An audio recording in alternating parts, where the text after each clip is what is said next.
need is more love. What we need is more peace. We need unity in a world of division.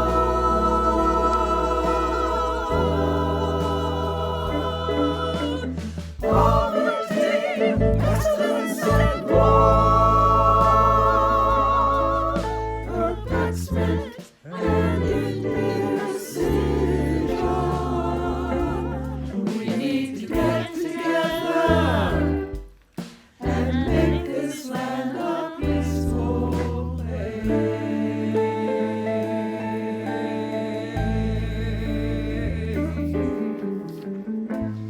What we need is more love.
small.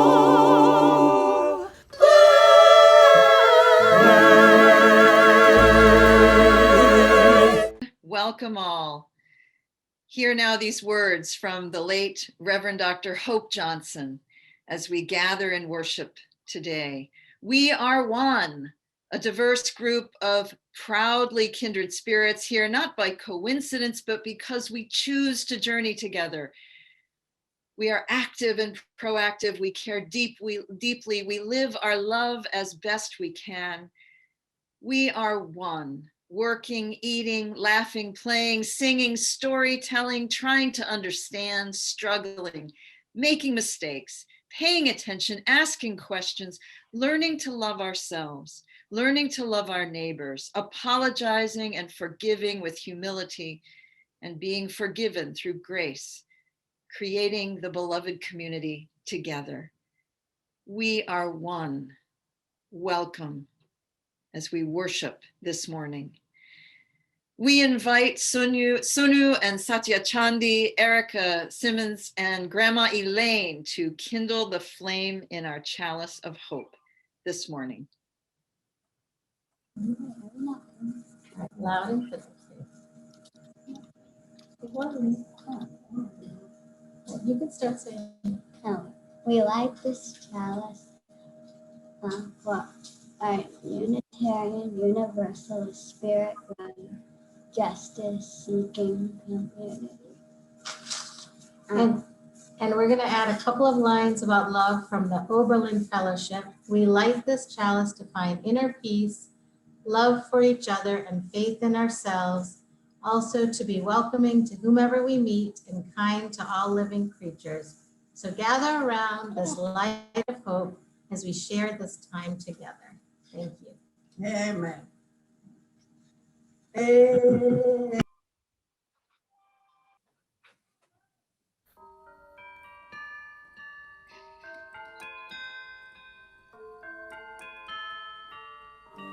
Though I may speak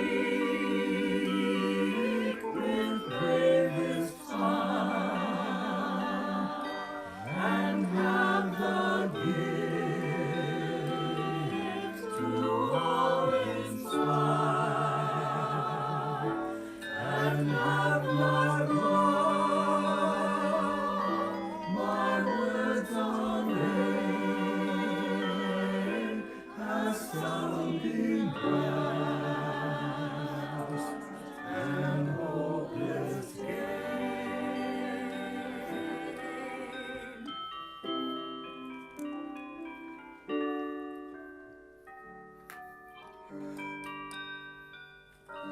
Though I may give all I possess and striving so my love profess, but not be given by love within, the prophet soon turns strangely thin.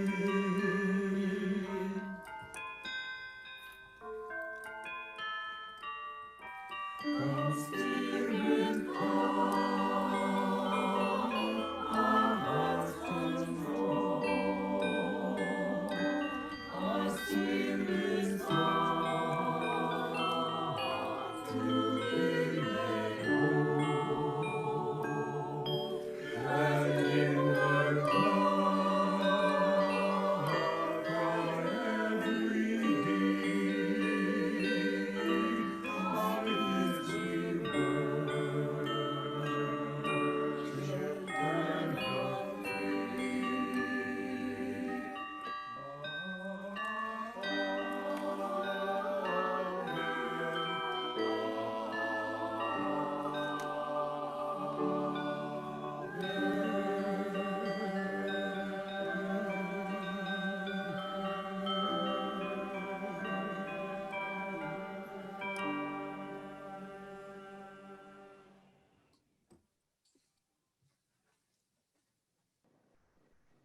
This is a special day in the life of this community and a special day in the lives of these families. Gathered together and gathered today, we perform a ceremony of dedication to recognize these children by name and to pledge our support. In this ceremony, we declare not only these children's parents' responsibility for their upbringing, but this entire congregation's responsibility to help nurture them as they grow up in our midst. This church and our larger Unitarian Universalist faith are important parts of their spiritual development. So I'm going to now invite Jen and Eric Armican and Eric and Coco Downey to be spotlit so we can see your families. And I have a question for you. By participating in this ritual today, you seek the blessings of this community and commit yourselves to teach this child to walk a spiritual path. Do you also commit yourselves to helping this child discover the source of love at the center of life? If so, please unmute, respond, and say, "We do." We do. We do. We do. I have a question now for grandparents and godparents. It is an honorable and loving tradition that you commit yourselves to this day. I ask you, will you, to the best of your abilities, promise to help with the love and care of this child and this child's parents? If so, please respond, "We will." We will. We will. We will. We will. So Jen Armican and Eric Armican, I ask you first, what is the name of this child? Camila Mavash Armican. Camilla Mavash Armican, I bless you with fire. You want to, there you go. May you come to know the spark of the divine that dwells within you. And I bless you with this rose. May your life unfold in wondrous beauty like this flower.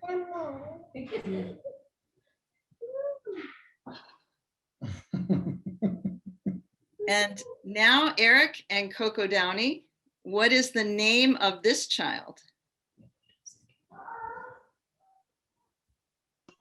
Sorry, Quentin Renee Downey. Quentin Renee Downey. I bless you with this fire. There you go. May you come to know the spark of the divine that dwells within you.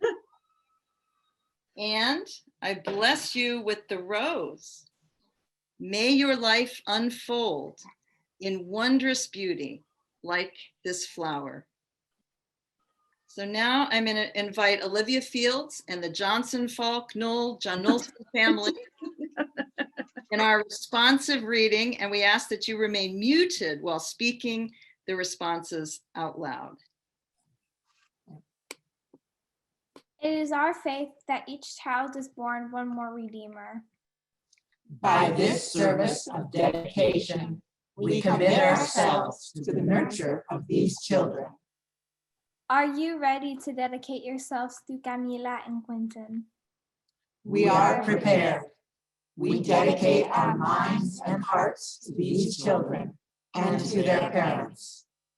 Will you strive to love and cherish them in times of struggle as well as gladness? We will love and cherish them always. We acknowledge the divine spark within each child. May we be worthy guardians of these young lives. May we build a community in which they will grow old, surrounded by beauty, embraced by love, and cradled in the arms of peace.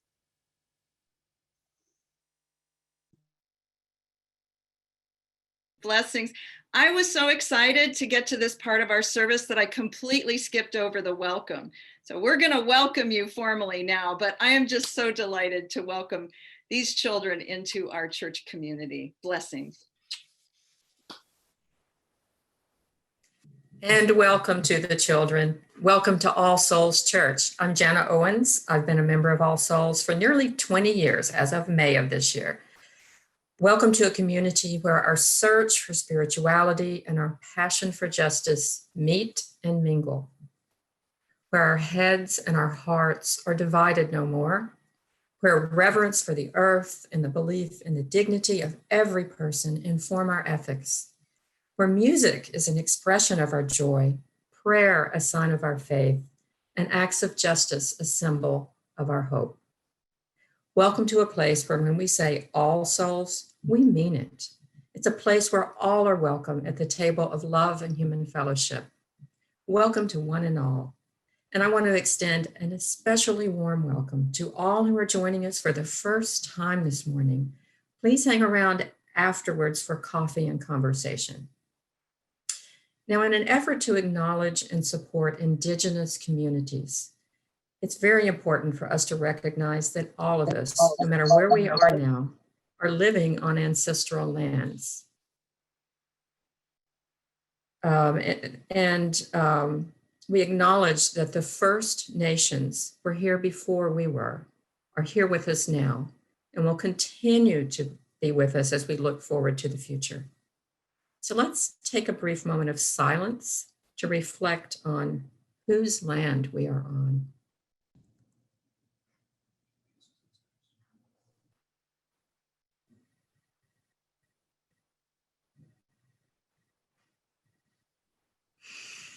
Now, if we were together in the church building this morning, we would turn and greet one another, hug, shake hands, catch up briefly, but we're still online. And so we do something called beholding. So please take a moment and scroll through the gallery view, say hello in the chat room as you've already been doing, and behold one another's faces as we are together creating community virtually. And again, welcome to All Souls Church. Good morning, All Souls. I'm Reverend Louise Green, your Minister of Congregational Care. And let me start by wishing all a good Valentine's Day. And by that, I mean that years ago, I repurposed this day as a celebration of love in many forms. So whether you are celebrating or grieving the love and loss of a beloved family or friend, whether you are acknowledging the beauty of chosen soul friends or marking the anniversary of a partnership, enjoying the love and the delight of nieces and nephews you mentor, it's all in. Happy Day of Love. A few announcements from the life of our congregation. You're invited to a dialogue group today on transformative justice led by the Committee for Right Relations. You'll hear more about this later in the service. It's at 11:30 or really directly after the benediction and music, which is likely to be later. The Zoom link will be in the chat and it's on the website calendar. Or stay in this very same Zoom for our weekly coffee hour with large and small group opportunities to visit, catch up, and reflect. We are observing Black History Month this month and all months by creating a gallery of things that you can look at in our weekly bulletin, things to learn about, opportunities to deepen your knowledge and understanding in this time of Black history focus. I invite you to join me for the February drop-in covenant group on the theme of spiritual friendship. We'll look at the Celtic concept of soul friends, or Anam Cara. That meeting is this Wednesday, 7:30 in the evening. The Zoom link is on the homepage calendar. Each week, we name people and situations we want to lift into this sacred circle. Today, we celebrate that Goldia Hodgson is home from the hospital. She is recovering gradually from COVID with support from family, home health aides, and friends. We are sending strength to Shelby Ferncrombie out of the hospital, back with parents and brother, and in mental health treatment in Virginia. We are wishing healing and peace to Jose Luis Sanchez in ongoing treatment for colon cancer. We're sending blessings to Barbara McCann in Seattle with her father, John. Her stepmother has been in hospice, and this morning, Diane died peacefully early. We hold Diane and the family in the light. We're sending prayers of comfort and peace to Janet and Jack Powers for a dear aunt in North Carolina. She has ended 2 years of treatment for cancer and is now in hospice. And finally, it's been a week in Washington. We are sending stamina again for all those federal workers and Capitol Hill staff coming through another difficult week of re-trauma, and perseverance for all of us watching the stories unfold in these arduous political times, full of both promise and peril. And now your name, your situations, those whom you love into this space in a moment of shared silence.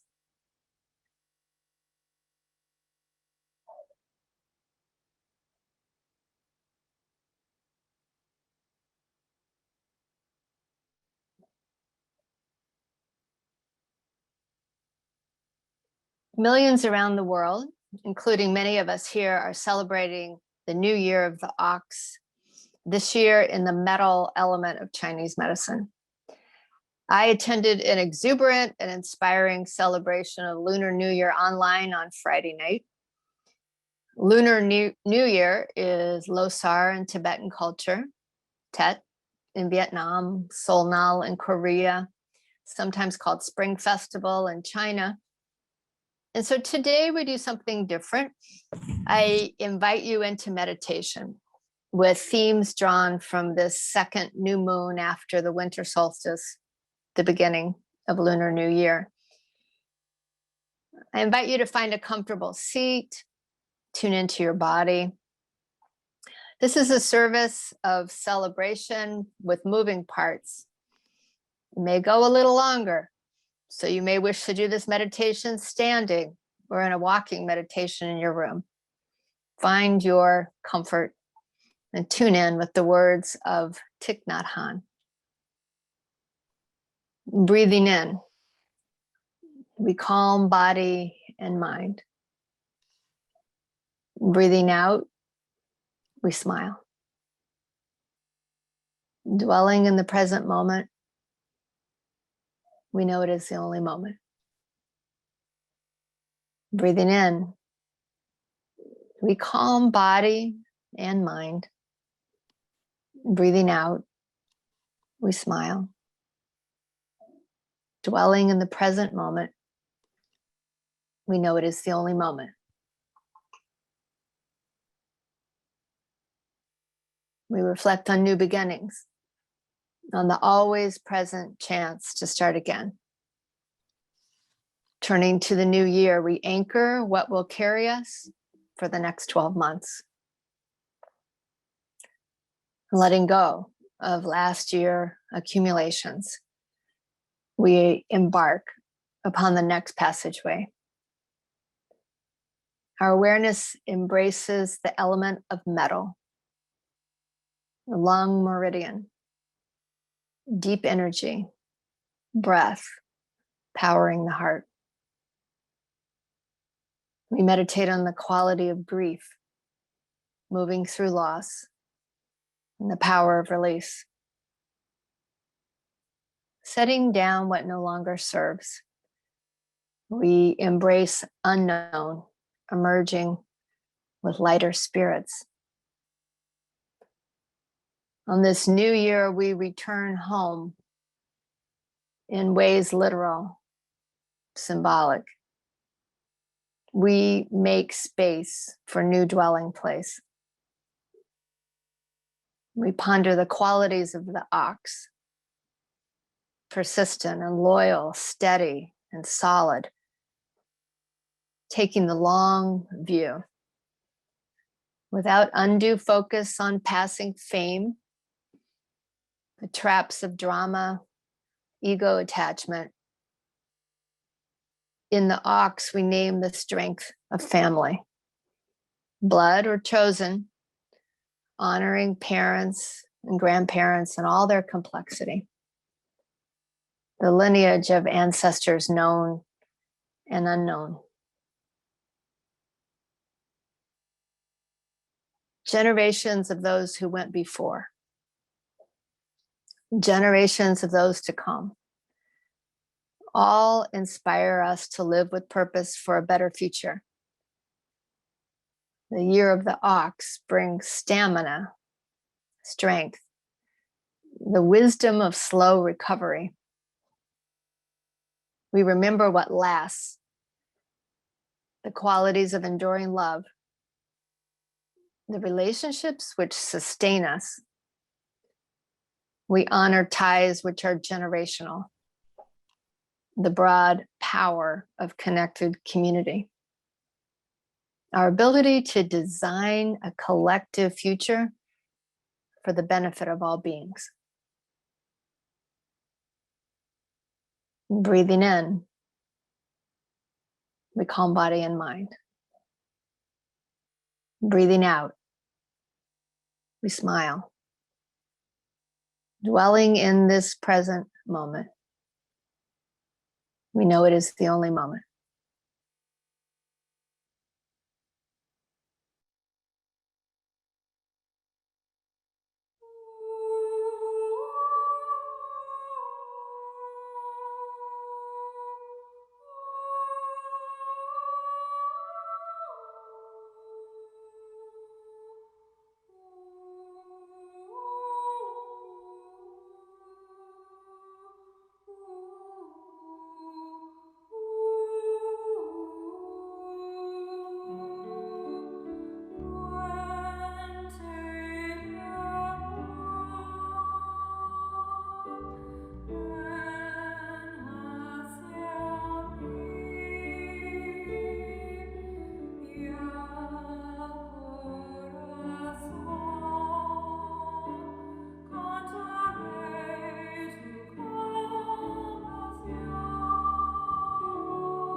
Our reading this morning is a text, the writing of Adrienne Marie Brown, who is an organizer, an activist, and a cultural commentator on the new ecosystems in which we find ourselves.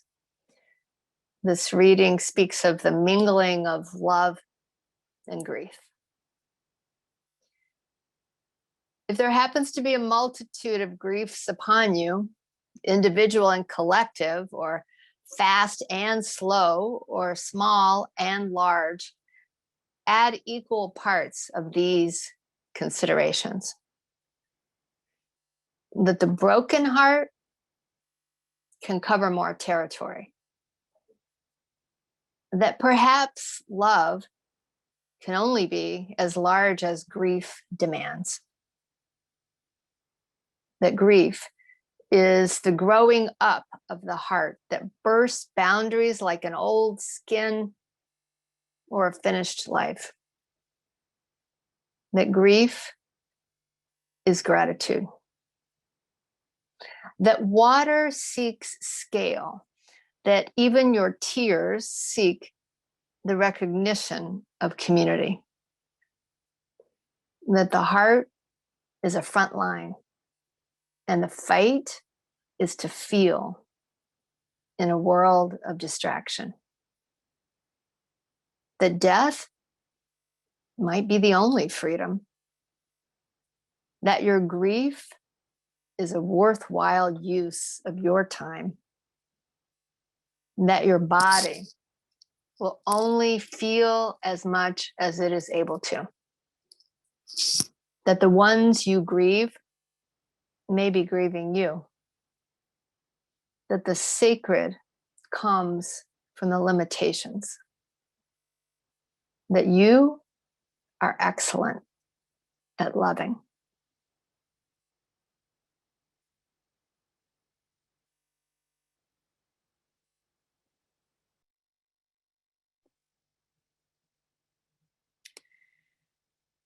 I first just want to thank Reverend Louise for the meditation this morning, acknowledging that this is a tough time in our lives. I've talked to many people this week who said, you know, I've just hit a wall. And so thank you, Louise. You know, the inspiration for this title of the sermon was born out of pain, actually. Not a major pain, mind you, a small, irritating pain. It's probably happened to you at some time or another. In my case, it was the irritation was caused by a splinter, a tiny fragment of wood that got just underneath the skin.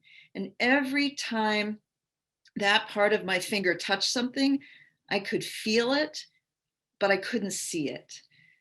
I took a magnifying glass to it, still couldn't see it. I tried probing around with tweezers, but it was too deep to pull out. So when you are confronted with a splinter that's just under your skin, you are faced with a choice. Do you leave it in and just hope that it goes away? Do you try and dig it out and risk the possibility of infection? Or do you write a sermon about it? Well, you can tell which one I chose. But first, I want to wish all of you a happy Valentine's Day. I want to acknowledge, as Reverend Louise did, it's an ambiguous holiday. In the broadest sense of the word, it is a wonderful opportunity to celebrate love in our life, not only our intimate partners, but our spiritual sweethearts, those dear souls who sustain us through thick and thin, through those times when we have hit the wall. And if you were here last Sunday, you'll recall that the theme for the month is spiritual friendship. And you heard about friendships that were forged by our 19th century Unitarian ancestors. And you met two friends, two soul friends, whose friendship was born here at All Souls. It was a wonderful, heartwarming service. We needed to be reminded of the ways in which our relationships and our friendships support us. It's important to remember the sustaining power of relationships, because in just a couple of weeks, we will approach the 1-year anniversary of the shutdown of the church, the district, and the country. We'll commemorate that event in some way, whether at Vespers or the Sunday morning service or both. We'll also acknowledge that when COVID is over, we will be facing a different kind of pandemic. I predict that the nation and the globe will be left reeling with a national and global form of PTSD, and that collectively we will be struggling to understand how to deal with this aftermath and the trauma that it has caused. Now, intellectually, we all know that this global pandemic presents one of the largest mental health challenges in the history of the world.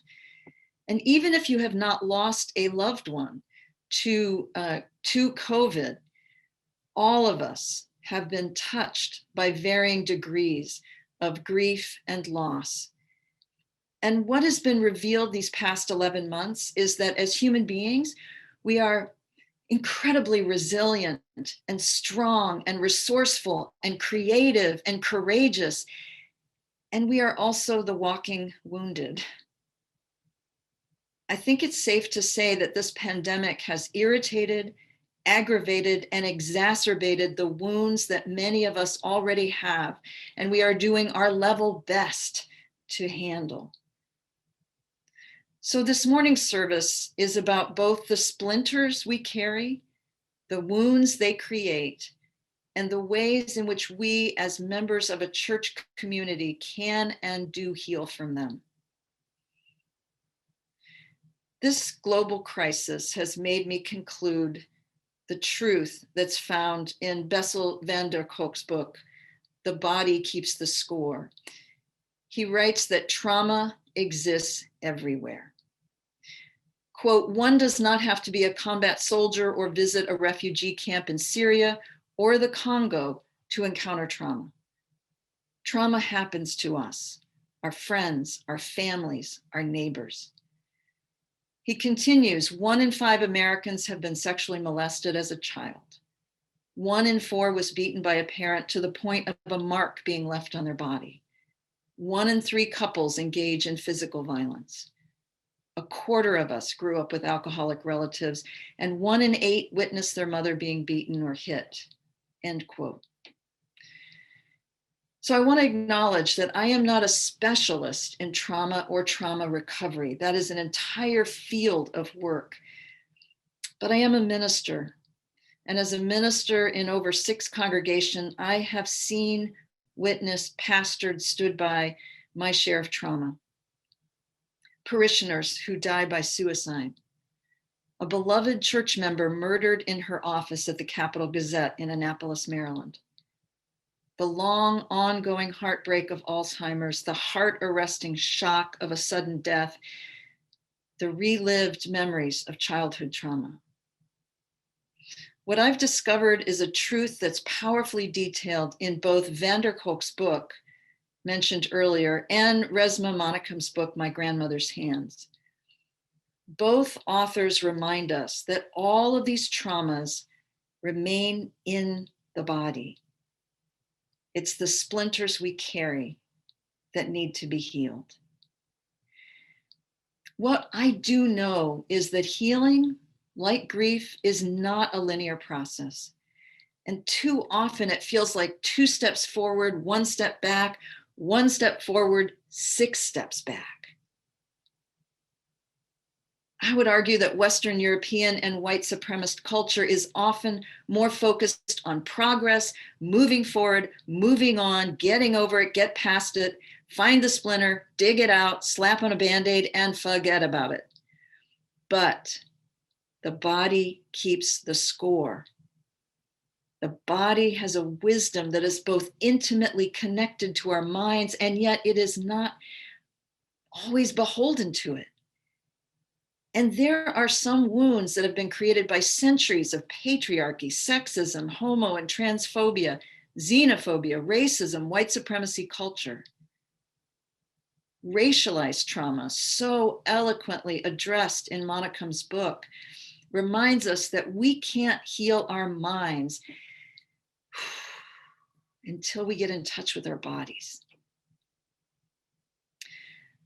What is so confusing and confounding about the way trauma shows up in our lives is that it is not linear.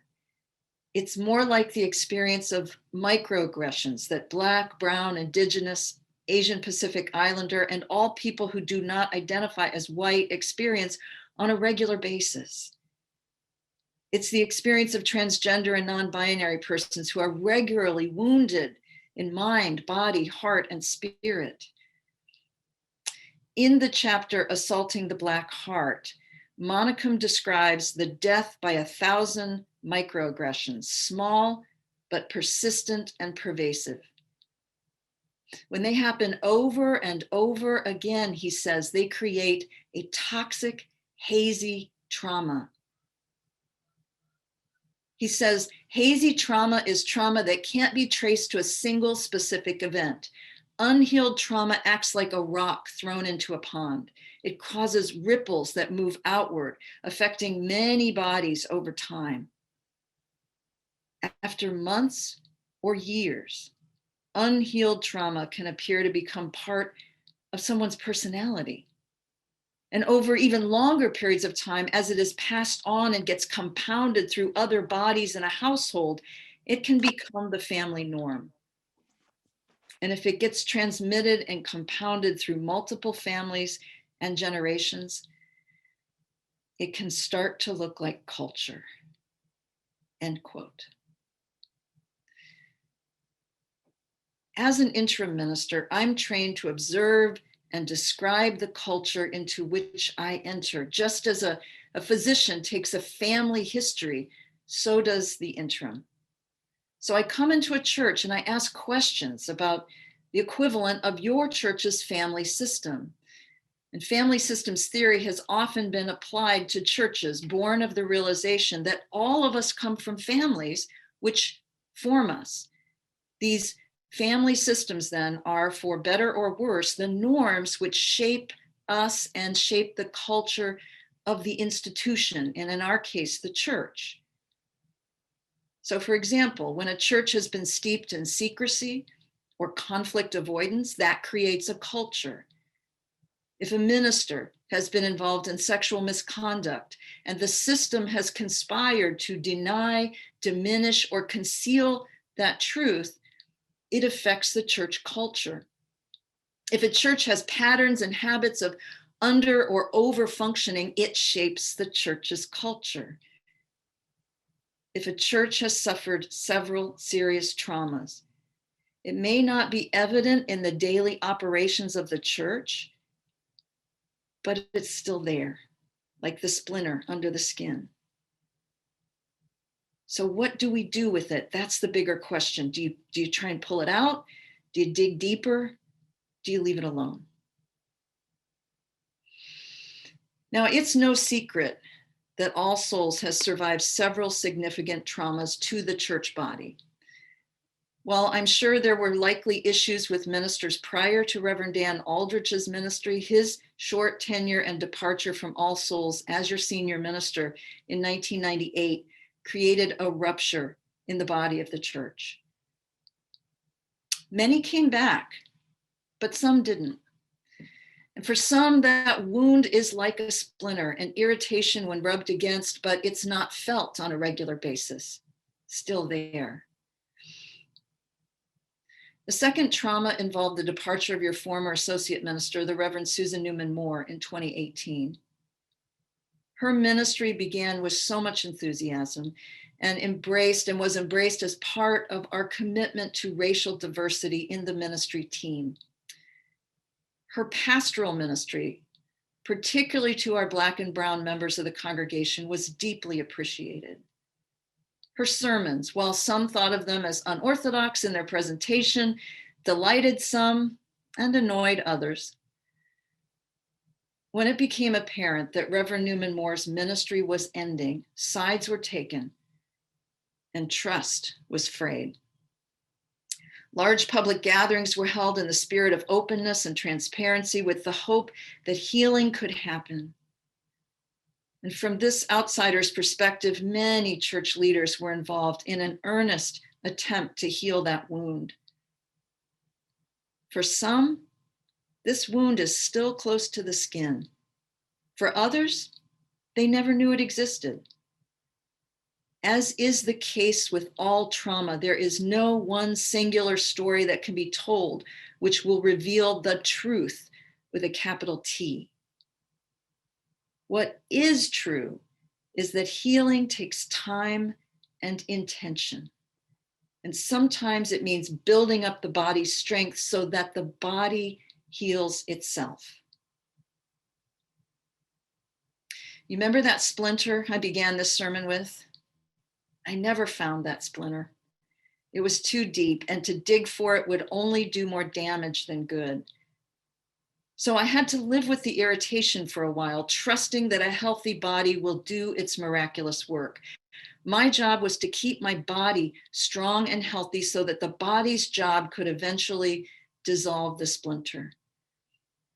And one day I woke up and I didn't feel it anymore. I have a memory of it, but it no longer hurts. It's healed. I'm healed.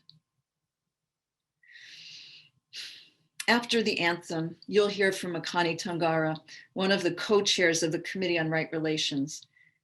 And they've submitted a proposal for funding that involves engaging the congregation in a process of transformative justice, also called healing justice.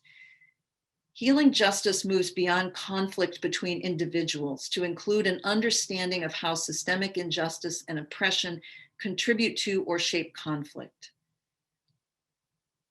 This process would involve facilitated conversation, provide new tools to address underlying sources of conflict, with the intention of transforming how we learn from conflict. So it's not just about healing from this one wound or previous ones. It's both a personal and systemic attempt to strengthen the body of the church. Come healing of the body.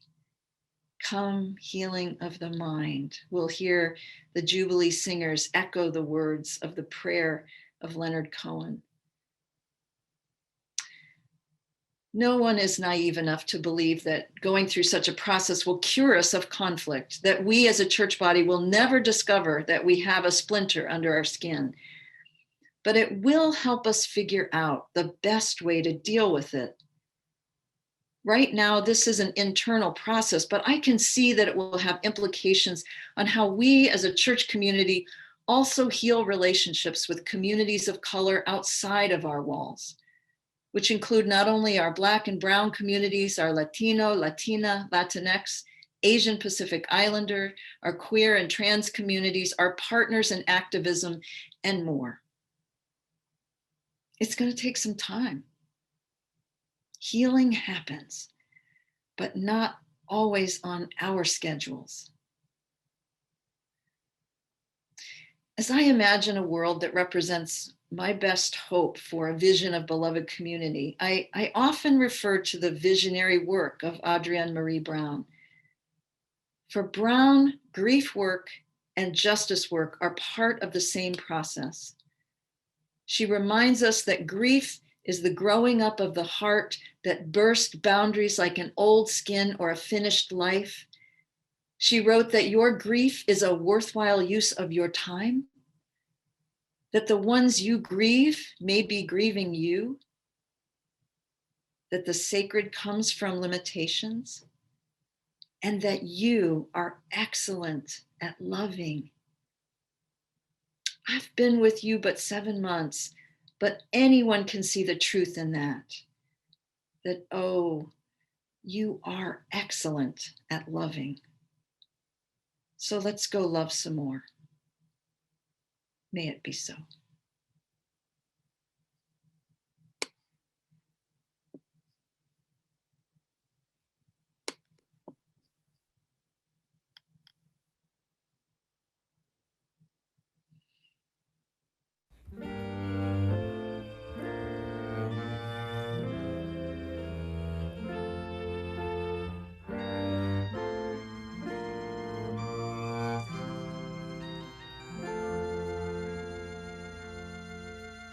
Oh, gather up the brokenness and bring it to me now.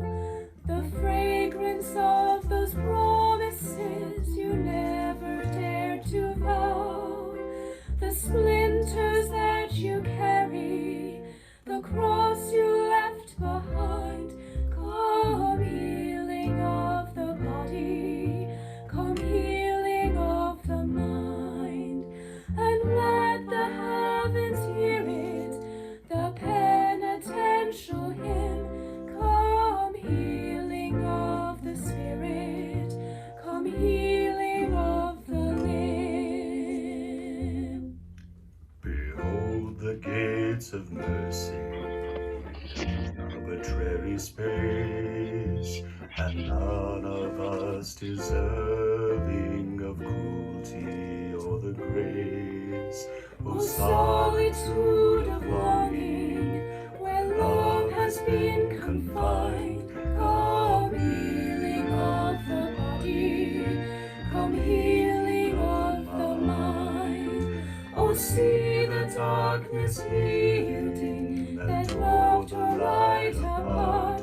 Come healing of the reason, come healing of the heart. From the dusk concealing an undivided love, the heart beneath is teaching in the broken heart above. Let the heavens falter, let the earth proclaim, come healing of the altar, come healing of the name. O longing of the branches to lift the little bud, O longing of the arteries to purify the blood, And let the heavens hear it, the penitential hymn. Come healing of the spirit, come healing of the limb. Oh, let the heavens hear it, the penitential hymn. Come healing of the spirit, come healing of the limb.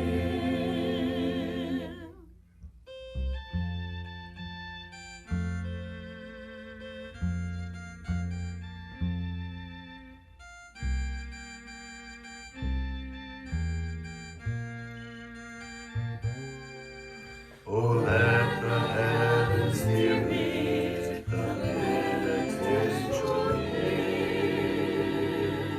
Come healing of the spirit, come healing of the limb.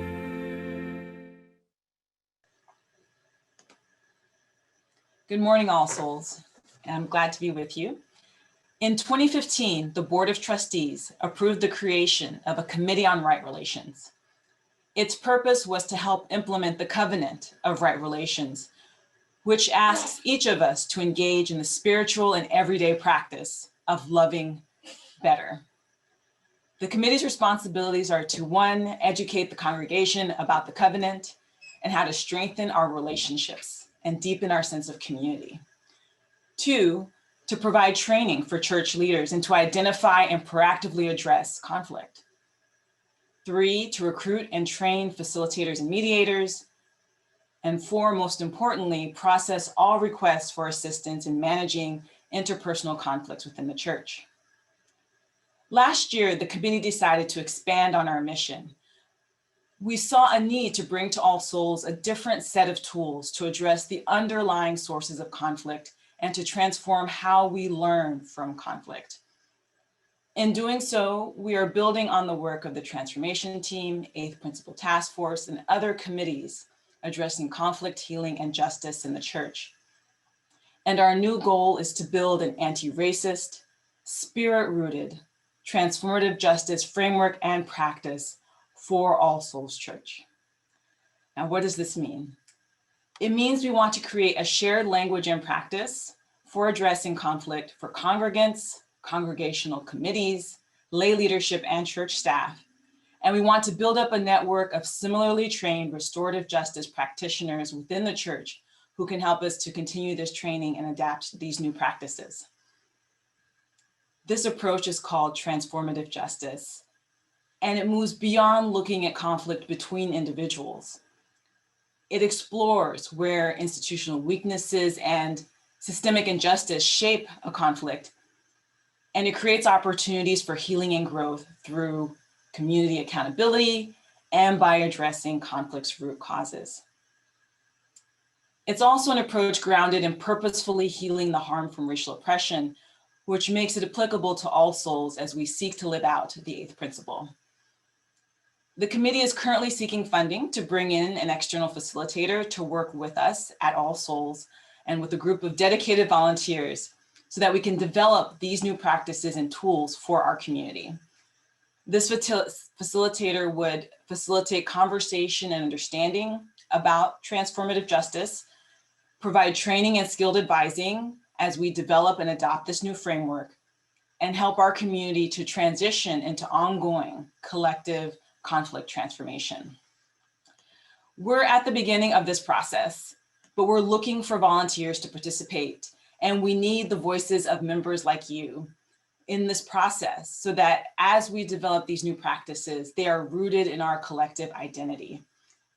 If you are interested in hearing more or participating, we invite you to join us during the coffee hour after the service to ask questions and to learn more about transformative justice. A Zoom link for our chat will be put in the link after the service. Thank you for your time. At this point in our service, we reflect on the meaning of giving and the role that this community plays in our lives. As we reflect, we give these gifts freely, we receive them gratefully, and we dedicate them to the realization of things that we hold dear, affirming human wholeness, caring for the earth that holds us all, ensuring religious and intellectual freedom, and welcoming the stranger and loving one another. Offerings can be made via the All Souls website by just navigating to all-souls.org and then clicking on donate, or via text message. There will be instructions on how to donate via text message in the chat box. This morning's offering will now be received.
If here you have found freedom, take it with you into the world. If here you have found comfort, go and share it with others. If you have dreamed dreams. Help one another that they may come true. And if you have known love, give some back to a bruised and hurting world. Go in peace, dear friends. Go in love. Blessings.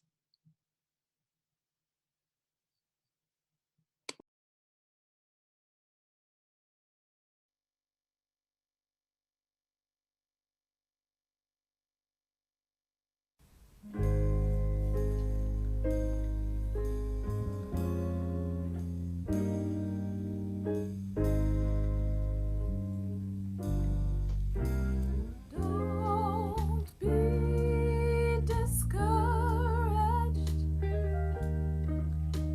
Joy comes in the morning. Know that God is nigh. Stand still and look up. God is going to show up. God is standing by. Don't be discouraged. Joy comes in the morning. Know that God is nigh. Stand still and look up.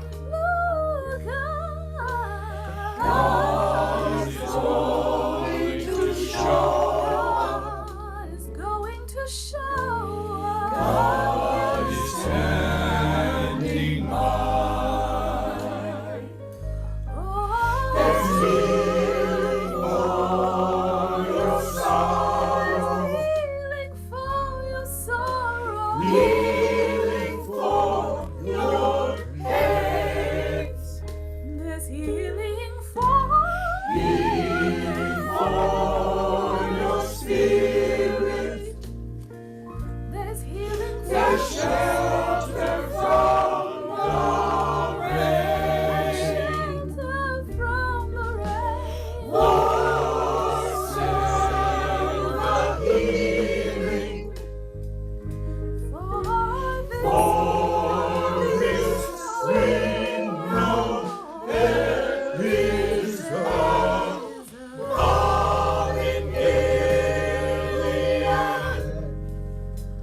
there is more than one balm in Gilead.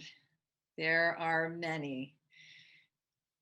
Please stay afterwards for coffee and conversation, and you don't need to log out for that.